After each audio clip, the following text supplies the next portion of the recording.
Consequence. It's something every human has to deal with. What we do, what we don't do, these have ramifications on us and the people around us, whether we notice it at first or not. Good or bad, physical or mental, direct or indirect, our actions and inactions have repercussions. Do we, the individual, decide the consequences by choosing to go through with our actions? Do we give aftermath its power by allowing ourselves to choose? Keep these questions in mind, I'll be coming back to them a bit later. This dilemma of consequence by choice is the focus of Mamoru Hosoda's The Girl Who Leapt Through Time, and what I'll be examining in today's video. そうですね、いつも思うのは、映画を見た人がその映画を見てなんかとても、爽やかな気持ちになったりとか、なんかこう映画を見て日常のなんか鬱屈したことから解放されて、その気分が良くなればいいなというふうに思って、そんな映画ができればといつも思って頑張って作っています。Hey, welcome to another session in thinking. Time travel stories are nothing new in the realm of fiction.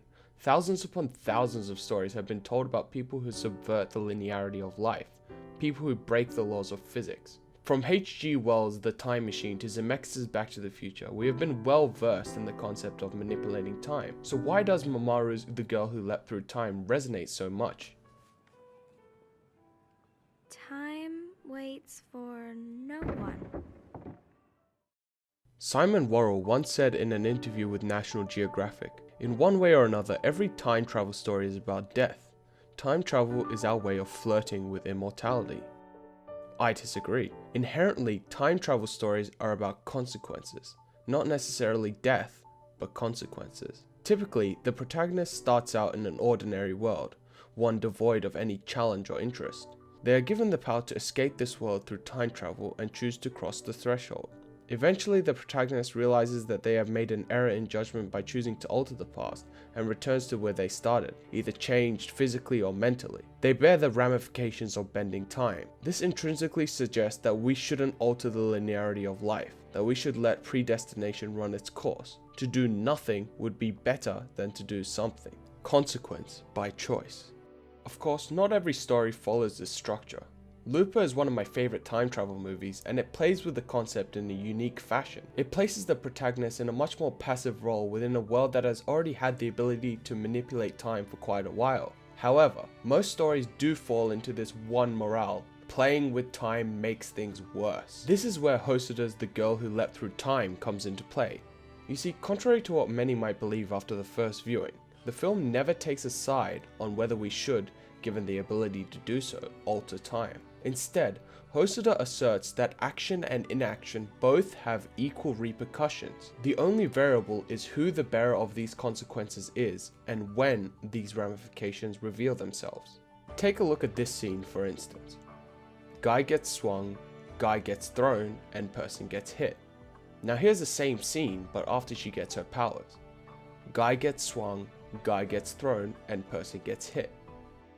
And again. Guy gets swung, guy gets thrown, and person gets hit. Or this scene. I'm not a walking disaster either. When I look back, I don't remember making any huge mess-ups.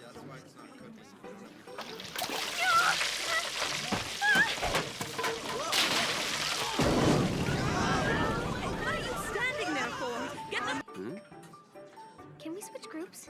Sure, but how come?